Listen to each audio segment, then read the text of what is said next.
ಎಲ್ಲರಿಗೂ ನಮಸ್ಕಾರ. ಇವತ್ತು ನಾನು ನಿಮಗೆ ಒಂದು ಭರ್ಜರಿ ಆಗಿರೋಂಥ ಕ್ಯಾಂಪೈನ್ ಬಗ್ಗೆ ತಿಳಿಸ್ತಾ ಇದ್ದೀನಿ.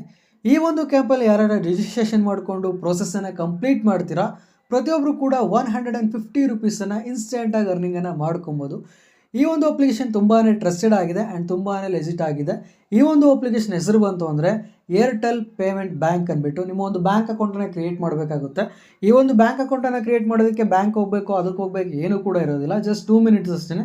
ನಿಮ್ಮ ಒಂದು ಪಾನ್ ಕಾರ್ಡನ್ನು ಅಪ್ಡೇಟ್ ಮಾಡ್ತೀರಾ, ಹಾಗೆ ನಿಮ್ಮ ಒಂದು ಆಧಾರ್ ಕಾರ್ಡನ್ನು ಅಪ್ಡೇಟನ್ನು ಮಾಡ್ತೀರಾ, ಫಟ್ ಅಂತ ನಿಮ್ಮ ಒಂದು ಬ್ಯಾಂಕ್ ಅಕೌಂಟ್ ಕೂಡ ಕ್ರಿಯೇಟ್ ಆಗುತ್ತೆ. ಇದರಲ್ಲಿ ನಿಮಗೆ ₹150 ಅಮೌಂಟ್ ಬರುತ್ತೆ. ಅದರ ಜೊತೆಗೆ ನಿಮಗೆ ಒಂದು ಬ್ಯಾಂಕ್ ಅಕೌಂಟ್ ಕೂಡ ಕ್ರಿಯೇಟ್ ಆಗುತ್ತೆ. ಫಾರ್ ಎಕ್ಸಾಂಪಲ್, ಈಗ ನಿಮ್ಮ ಹತ್ರ ಒಂದು ಸೇವಿಂಗ್ಸ್ ಅಕೌಂಟ್ ಇರುತ್ತೆ.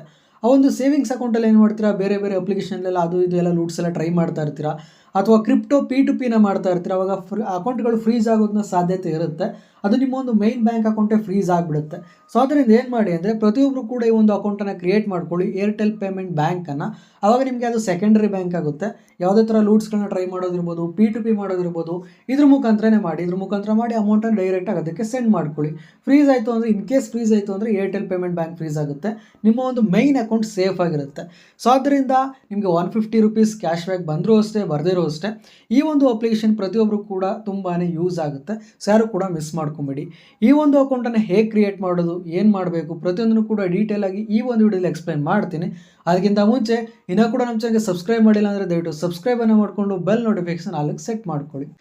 ಈ ಒಂದು ಕ್ಯಾಂಪೈನ್ ಲಿಂಕನ್ನು ನಾನು ನಿಮಗೆ ಟೆಲಿಗ್ರಾಮಲ್ಲಿ ಅಪ್ಡೇಟನ್ನು ಮಾಡಿರ್ತೀನಿ. ಪ್ರತಿಯೊಬ್ಬರು ಕೂಡ ಟೆಲಿಗ್ರಾಮ್ ಚೆಕ್ ಮಾಡಿ. ಹೋಗ್ಬಿಟ್ಟಲ್ಲಿ ನಿಮಗೆ ಸರ್ಚ್ ಬಾರಲ್ಲಿ ಏರ್ಟೆಲ್ ಅಥವಾ ಏರ್ಟೆಲ್ ಬ್ಯಾಂಕ್ ಅಂತ ಸರ್ಚ್ ಮಾಡ್ತು ಅಂದರೆ ಅದ್ರ ಬಗ್ಗೆ ಡೀಟೇಲಾಗಿ ಪೋಸ್ಟ್ ಸಿಗುತ್ತೆ ನನ್ನ ಒಂದು ಟೆಲಿಗ್ರಾಮಲ್ಲಿ. ಲಿಂಕ್ ಕೂಡ ಇರುತ್ತೆ. ಒಂದು ಲಿಂಕ್ ಮುಖಾಂತರ ಅಕೌಂಟನ್ನು ಕ್ರಿಯೇಟ್ ಮಾಡ್ಕೊಬೋದು. ಸೊ ಟೆಲಿಗ್ರಾಮ್ ಐ ಡಿ ನಾನು ನಿಮಗೆ ಡಿಸ್ಕ್ರಿಪ್ಷನಲ್ಲಿ ಕೊಟ್ಟಿದ್ದೀನಿ ಮತ್ತು ಕಮೆಂಟ್ ಸೆಕ್ಷನಲ್ಲಿ ಕೂಡ ಕೊಟ್ಟಿದ್ದೀನಿ. ಪ್ರತಿಯೊಬ್ಬರು ಕೂಡ ಚೆಕ್ಔಟ್ ಮಾಡಬಹುದು. ಸೊ ಒಂದು ಲಿಂಕನ್ನು ಕ್ಲಿಕ್ ಮಾಡ್ಕೊತೀರಾ, ಈ ರೀತಿ ಒಂದು ಆಪ್ಷನ್ ಬರುತ್ತೆ. ಅಲ್ಲಿ ನಿಮಗೆ ಫೋನ್ ನಂಬರ್ನ ಎಂಟರ್ ಮಾಡಿ ಅಂತಿರುತ್ತೆ. ನಿಮ್ಮ ಒಂದು ಆಧಾರ್ ಕಾರ್ಡ್ಗೆ ಯಾವ ಒಂದು ಫೋನ್ ನಂಬರ್ ರಿಜಿಸ್ಟರ್ ಆಗಿರುತ್ತೆ, ಯಾವ ಒಂದು ಲಿಂಕ್ ಆಗಿರುತ್ತೆ, ಅದೇ ಒಂದು ಫೋನ್ ನಂಬರ್ನ ಎಂಟರ್ ಮಾಡಿ ಸಬ್ಮಿಟ್ ಇದೆಯಲ್ಲ ಅದನ್ನು ಕ್ಲಿಕ್ ಮಾಡ್ಕೊತೀರಾ.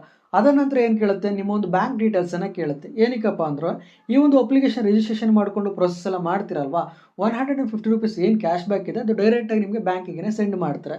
ಸೊ ಅದರಿಂದ ನಿಮ್ಮ ಹೆಸರು, bank account number, IFSC code ಪ್ರತಿಯೊಂದನ್ನು ಕೂಡ ಫಿಲ್ ಮಾಡಿಬಿಟ್ಟು ಸಬ್ಮಿಟ್ ಇದೆಯಲ್ಲ ಅದನ್ನು ಕ್ಲಿಕ್ ಮಾಡ್ಕೊತೀರಾ. ಅದಾದ ನಂತರ ನಿಮ್ಮ ಒಂದು ಪ್ಲೇಸ್ಟೋರ್ಗೆ ರೀಡೈರೆಕ್ಟ್ ಆಗುತ್ತೆ. ಅಲ್ಲಿ ನಿಮಗೆ ಏರ್ಟೆಲ್ ಥ್ಯಾಂಕ್ಸ್ ಅಂದ್ಬಿಟ್ಟು ಒಂದು ಅಪ್ಲಿಕೇಶನ್ ಸಿಗುತ್ತೆ. ಆ ಒಂದು ಅಪ್ಲಿಕೇಶನ್ ಇನ್ಸ್ಟಾಲನ್ನು ಮಾಡ್ಕೊಬೇಕು. ಮತ್ತು ಇನ್ನೊಂದು ಪ್ರಾಬ್ಲಮ್ ಏನಂದರೆ, ಇವಾಗ ಆಲ್ರೆಡಿ ನೀವೇನಾದರೂ ಏರ್ಟೆಲ್ ಸಿಮ್ಮನ್ನು ಯೂಸ್ ಮಾಡ್ತಾ ಇದ್ದು ಅದರಲ್ಲಿ ಏರ್ಟೆಲ್ ಥ್ಯಾಂಕ್ಸ್ ಅಪ್ಲಿಕೇಶನ್ ಯೂಸ್ ಮಾಡ್ತಾ ಇತ್ತು ನಿಮ್ಮ ಒಂದು ಫೋನಲ್ಲಿ ಅಂದರೆ ಈ ಒಂದು ಕ್ಯಾಶ್ ಬ್ಯಾಕ್ ಬರೋದಿಲ್ಲ. ಸೊ ಯಾರೆಲ್ಲ ಫಸ್ಟ್ ಟೈಮ್ ಏರ್ಟೆಲ್ ಥ್ಯಾಂಕ್ಸ್ ಅಪ್ಲಿಕೇಶನ್ನ ಇನ್ಸ್ಟಾಲ್ ಮಾಡ್ತಿದ್ರ ಅವ್ರಿಗೆ ಮಾತ್ರ ಬರೋದು. ಸೊ ನಾನು ಇದಕ್ಕೆ ಎಲಿಜಿಬಲ್ ಆಗಿದ್ದೀನಾ ಇಲ್ವಾ ಅಂತ ಹೇಗೆ ಚೆಕ್ ಮಾಡೋದು ಅಂದರೆ, ಮತ್ತೆ ಏನು ಮಾಡ್ತೀರಾ, ವಾಪಸ್ ಹೋಗ್ತೀರಾ, ಆ ಒಂದು ಲಿಂಕ್ ಮೇಲೇ ಕ್ಲಿಕ್ ಮಾಡ್ಕೊತೀರಾ.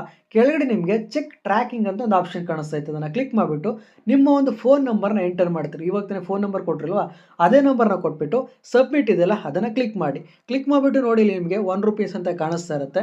ಇನ್ ಕೇಸ್ ₹1 ನಿಮಗೆ ಬಂದಿಲ್ಲ ಅಂದರೆ ನೀವು ಇದಕ್ಕೆ ಎಲಿಜಿಬಲ್ ಇಲ್ಲ ಅಂತ. ₹1 ಬಂದಿದೆ ಅಂದರೆ ಎಲಿಜಿಬಲ್ ಇದ್ದೀರಾ ಅಂದ್ಬಿಟ್ಟು. ಯಾವಾಗ ಈ ಒಂದು ₹1 ಬರುತ್ತೆ, ಈ ಒಂದು ಅಪ್ಲಿಕೇಶನ್ ಇನ್ಸ್ಟಾಲ್ ಮಾಡ್ಕೊಂಡು ಓಪನ್ ಮಾಡ್ತಿರಲ್ಲ ಆವಾಗ ಮಾತ್ರ ನಿಮಗೆ ₹1 ಬರುತ್ತೆ. ₹1 ಬಂದಿಲ್ಲ ಅಂದರೆ ಇದನ್ನು ಇಲ್ಲಿಗೆ ಸ್ಟಾಪ್ ಮಾಡಬಹುದು. ಅಥವಾ ನಾನು ಏರ್ಟೆಲ್ ಪೇಮೆಂಟ್ ಬ್ಯಾಂಕನ್ನು ಯೂಸ್ ಮಾಡ್ಕೊಂಡ್ರೆ ಇನ್ಸ್ಟಾಲ್ ಮಾಡ್ಕೊಳ್ಳಿ, ಬಟ್ ನಿಮಗೆ ಕ್ಯಾಶ್ ಬ್ಯಾಕ್ ಬರೋದಿಲ್ಲ. ₹1 ಈ ರೀತಿ ಕ್ರೆಡಿಟ್ ಆಗಿತ್ತು ಅಂದರೆ ಮಾತ್ರ ನಿಮಗೆ ₹150 ಕ್ಯಾಶ್ ಬ್ಯಾಕ್ ಸಿಗೋದು, ಇಲ್ಲ ಅಂದರೆ ಸಿಗೋದಿಲ್ಲ.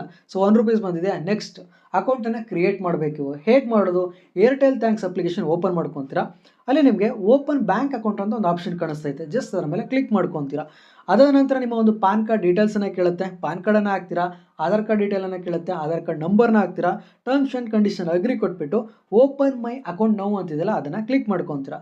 ಅದಾದ ನಂತರ ನಿಮ್ಮ ಒಂದು ಸೆಲ್ಫಿನ ಕೇಳುತ್ತೆ. ಸೆಲ್ಫಿ ನೋಡಿಬಿಟ್ಟು ಸಬ್ಮಿಟನ್ನು ಕೊಡಿ. ನಂತರ ನಿಮಗೆ ಕಂಟಿನ್ಯೂ ಅಂತ ಬರುತ್ತೆ. ಕಂಟಿನ್ಯೂ ಕ್ಲಿಕ್ ಮಾಡ್ಕೊಳ್ಳಿ. ನಿಮ್ಮ ಒಂದು ಆಧಾರ್ ಕಾರ್ಡ್ ಯಾವ ಒಂದು ಮೊಬೈಲ್ ನಂಬರ್ಗೆ ಲಿಂಕ್ ಆಗಿರುತ್ತೆ ಆ ಒಂದು ಮೊಬೈಲ್ ನಂಬರ್ನ ಹಾಕ್ಬಿಟ್ಟು ಸೈನಿನ ಕೊಡ್ತೀರಾ.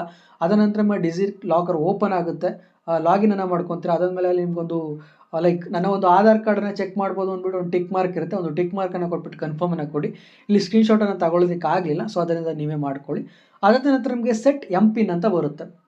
ಈ ಒಂದು MPIN ಏನಕ್ಕೆ ಸೆಟ್ ಮಾಡಬೇಕಂದ್ರೆ, ಇವಾಗ ನಿಮ್ಮ ಒಂದು ಬ್ಯಾಂಕ್ ಅಕೌಂಟ್ ಕ್ರಿಯೇಟ್ ಆಯಿತು ಅಲ್ವಾ, ಆ ಒಂದು ಬ್ಯಾಂಕ್ ಅಕೌಂಟಿಂದ ಅಮೌಂಟನ್ನು ಬೇರೆಯವ್ರಿಗೆ ಟ್ರಾನ್ಸ್ಫರ್ ಮಾಡಬೇಕಂದ್ರೆ ಈ ಒಂದು ಪಿನ್ ನಿಮಗೆ ಬೇಕಾಗ್ತದೆ. ಸೊ ಅದರಿಂದ ಪ್ರತಿಯೊಬ್ಬರು ಕೂಡ MPIN ಸೆಟ್ ಮಾಡ್ಕೊಳ್ಳಿ ಮತ್ತು ಅದನ್ನು ನೆನಪಲ್ಲಿ ಇಟ್ಕೊಳ್ಳಿ.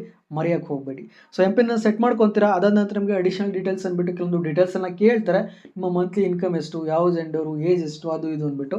ಸೊ ಪ್ರತಿಯೊಂದನ್ನು ಕೂಡ ಫಿಲ್ ಮಾಡ್ಕೊಳ್ಳಿ. ಹಾಗೆ ನಿಮಗೆ ನಾಮಿನನ್ನು ಕೇಳುತ್ತೆ. ನಾಮಿನನ್ನು ಕೊಡೋಗಿದ್ರೆ ಕೊಡಿ. ನಾನು ಸದ್ಯಕ್ಕೆ ಇವಾಗ ನೋ ಅಂತ ಕೊಟ್ಟಿದ್ದೀನಿ, ಏನು ಬೇಕಿಲ್ಲ ಅಂದ್ಬಿಟ್ಟು. ಸೊ ನೋನನ್ನು ಕ್ಲಿಕ್ ಮಾಡಿಬಿಟ್ಟು ಕೆಳಗಡೆ ಪ್ರೊಸೀಡ್ ಇದೆಯಲ್ಲ ಅದನ್ನು ಕ್ಲಿಕ್ ಮಾಡ್ಕೊತೀನಿ. ಅದಾದ ನಂತರ ನೀವು 100 ರೂಪೀಸನ್ನು ಮಿನಿಮಮ್ ಆ್ಯಡ್ ಮಾಡಬೇಕಾಗುತ್ತೆ ಈ ಒಂದು ಬ್ಯಾಂಕ್ ಅಕೌಂಟ್ ಕ್ರಿಯೇಟ್ ಆಗೋದಕ್ಕೆ. ಈ ಒಂದು 100 ರೂಪೀಸ್ ಮತ್ತೆ ವಾಪಸ್ ಬರುತ್ತೆ, ವರಿ ಮಾಡ್ಕೊಬೇಡಿ. ಈ 100 ರೂಪೀಸ್ ವಾಪಸ್ ಬರುತ್ತೆ. ಹಾಗೆ ನಿಮಗೆ 150 ಕ್ಯಾಶ್ ಬ್ಯಾಕ್ ಏನಿದೆ ಅದು ಕೂಡ ವಾಪಸ್ ಬರುತ್ತೆ. ಟೋಟಲ್ ಆಗಿ ನಿಮಗೆ 250 ರೂಪೀಸ್ ಸಿಗುತ್ತೆ. ಏನು ತಲೆ ಕೆಡಿಸ್ಕೊಂಬಿಡಿ, ಓಕೆನಾ. ಸೊ ಕೆಳಗಡೆ ನಿಮಗೆ ಪ್ರೊಸೀಡ್ ಇದೆಯಲ್ಲ ಅದನ್ನು ಕ್ಲಿಕ್ ಮಾಡ್ಕೊತೀರಾ. ನಿಮ್ಮ ಹತ್ರ ಫೋನ್ಪೇ, ಗೂಗಲ್ ಪೇ, ಪೇಟಿಎಮ್ ಯಾವುದೈತೆ ಪ್ರತಿಯೊಂದು ಕೂಡ ಶೋ ಆಗುತ್ತೆ. ಯಾವುದನ್ನಾದ್ರೂ ಅದನ್ನ ಕ್ಲಿಕ್ ಮಾಡಿಬಿಟ್ಟು 100 ರೂಪೀಸನ್ನು ಆ್ಯಡ್ ಮಾಡ್ಕೊಳ್ಳಿ. ಕಂಗ್ರ್ಯಾಚುಲೇಷನ್ಸ್ ಅಂತ ಬರುತ್ತೆ. ಅಂದರೆ ನಿಮಗೆ 100 ರೂಪೀಸ್ ಆ್ಯಡ್ ಆಗಿದೆ, ನಿಮ್ಮ ಒಂದು ಬ್ಯಾಂಕ್ ಅಕೌಂಟ್ ಕೂಡ ಕ್ರಿಯೇಟ್ ಆಗಿದೆ ಅಂದ್ಬಿಟ್ಟು. ನೆಕ್ಸ್ಟ್ ಕೆಳಗಡೆ ನಿಮಗೆ ಇನ್ಸ್ಟಾ EMI ಕಾರ್ಡ್ ಅಂತ ಬರುತ್ತೆ. ನಿಮಗೆ ಕ್ರೆಡಿಟ್ ಕಾರ್ಡ್ ಟೈಪು ಇದೇ ನಿಮಗೆ ಬೇಕಿಲ್ಲ, ಇದೇನು ಅವಶ್ಯಕತೆ ಇಲ್ಲ. ಸೊ ಅದರಿಂದ ಏನು ಮಾಡಿ ಅಂದರೆ ಫುಲ್ ಅಪ್ಲಿಕೇಶನ್ನ ಕ್ಲೋಸ್ ಮಾಡಬೇಡಿ. ಮತ್ತು ಏರ್ಟೆಲ್ ಥ್ಯಾಂಕ್ಸ್ ಅಪ್ಲಿಕೇಶನ್ ಓಪನ್ ಮಾಡಿ. ಅಲ್ಲಿ ನಿಮಗೆ ಬ್ಯಾಂಕ್ ಅಕೌಂಟ್ ಅಂತ ಇರುತ್ತೆ, ಅದನ್ನು ಕ್ಲಿಕ್ ಮಾಡ್ಕೊಂತಂದರೆ ಏರ್ಟೆಲ್ ಪೇಮೆಂಟ್ ಬ್ಯಾಂಕ್ ನಿಮ್ಮ ಹತ್ರ ಬ್ಯಾಲೆನ್ಸ್ ಅಷ್ಟಿದೆ, ಮತ್ತು ಬೇರೆ ಬೇರೆ ಆಪ್ಷನ್ಸ್ ಎಲ್ಲ ಲೈಕ್ ಸ್ಕ್ಯಾನ್ ಮಾಡೋದಿರ್ಬೋದು, ರೀಚಾರ್ಜ್ ಮಾಡೋದಿರ್ಬೋದು, ಅಮೌಂಟನ್ನು ರಿಸೀವ್ ಮಾಡ್ಕೊಳ್ಳೋದಿರ್ಬೋದು, ಪ್ರತಿಯೊಂದು ಆಪ್ಷನ್ ಕೂಡ ಶೋ ಆಗ್ತಾ ಇರುತ್ತೆ. ಕೆಳಗಡೆ ನಿಮಗೆ ಸ್ಕ್ಯಾನ್ ಎನಿ QR ಅಂತಿದೆಯಲ್ಲ ಅದನ್ನು ಕ್ಲಿಕ್ ಮಾಡಿಬಿಟ್ಟು ನೀವು ನಾರ್ಮಲಾಗಿ ಹೊರಗಡೆ ಹೋದಾಗ ಅಥವಾ ಎಲ್ಲರೂ ಅಂಗಡಿಗೆ ಹೋದಾಗ ನಾರ್ಮಲಾಗಿ ಪೇಮೆಂಟ್ ಎಲ್ಲ ಮಾಡ್ತೀರಾ, ಅದೇ ರೀತಿ ಪೇಮೆಂಟ್ ಕೂಡ ಮಾಡ್ಕೊಬೋದು ನಿಮ್ಮ ಹತ್ರ ಇರೋಂಥ 100 ರೂಪೀಸಿಂದ. ರೀಚಾರ್ಜ್ ಏನಿದೆ ರೀಚಾರ್ಜ್ ಕೂಡ ಮಾಡ್ಕೊಬೋದು, ಏನಾದರೂ ಮಾಡ್ಕೊಬೋದು. ನಿಮಗೆ 100 ರೂಪೀಸ್ ಏನಿದೆ ಅದನ್ನು ನೀವು ಆರಾಮ್ಸೆ ಯೂಸ್ ಕೂಡ ಮಾಡ್ಕೊಬೋದು. ಹಾಗೆ ಯೂಸ್ ಮಾಡ್ಕೊಳ್ಳಿ ಅಷ್ಟೇ.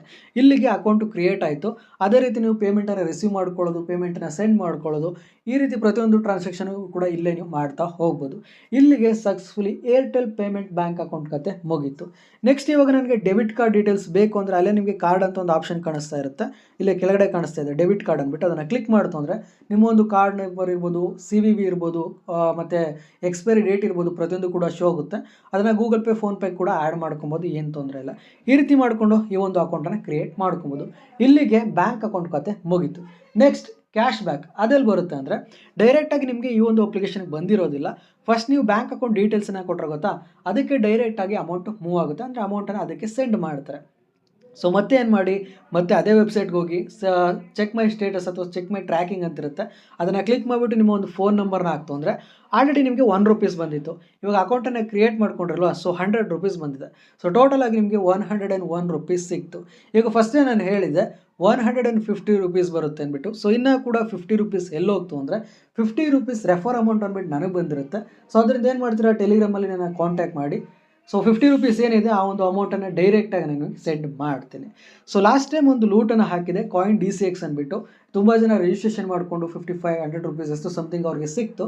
ಅದ್ರ ಜೊತೆ ನನಗೆ ರೆಫರ್ ಅಮೌಂಟ್ ಕೂಡ ಸಿಕ್ತು. ಅದನ್ನು ಡೈರೆಕ್ಟಾಗಿ ನಾನು ಯಾರು ರಿಜಿಸ್ಟ್ರೇಷನ್ ಮಾಡ್ಕೊಂಡಿದ್ರು ಅವ್ರು ನನ್ನ ಕಾಂಟ್ಯಾಕ್ಟ್ ಮಾಡಿದ್ರು, ಡೈರೆಕ್ಟಾಗಿ ನಾನು ಅವ್ರಿಗೆ ಕೂಡ ಸೆಂಡನ್ನು ಮಾಡಿದೆ. ಇನ್ನೂ ಕೂಡ ನೀವು ಕಾಯಿನ್ DCX ಅಪ್ಲಿಕೇಶನ್ ಯೂಸ್ ಮಾಡ್ಕೊಂಡಿಲ್ಲ ಅಂದರೆ ಇಲ್ಲೇ ಲಿಂಕ್ ಇದೆ, ಟೆಲಿಗ್ರಾಮಲ್ಲಿ ಲಿಂಕ್ ಇದೆ, ಪ್ರತಿಯೊಬ್ಬರು ಕೂಡ ಅದನ್ನು ಕೂಡ ಯೂಸ್ ಮಾಡ್ಕೊಳ್ಳಿ.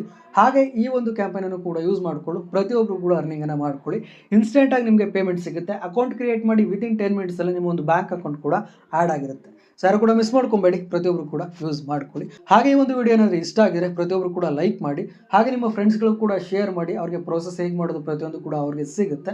ಹಾಗೆ ಅವ್ರೇನಾದ್ರು ಮಾಡ್ತಾರೆ ಡೈರೆಕ್ಟಾಗಿ ನನ್ನ ಕಾಂಟ್ಯಾಕ್ಟ್ ಮಾಡೋಕ್ಕೆ ಹೇಳಿ, ನಾನು 50 ರೂಪೀಸ್ ಏನಿದೆ ಅವ್ರಿಗೆ ವಾಪಸ್ ಸೆಂಡ್ ಮಾಡ್ತೀನಿ. ಸೊ ಯಾರು ಕೂಡ ಮಿಸ್ ಮಾಡ್ಕೊಬೇಡಿ, ಪ್ರತಿಯೊಬ್ಬರು ಕೂಡ ಯೂಸ್ ಮಾಡ್ಕೊಳ್ಳಿ.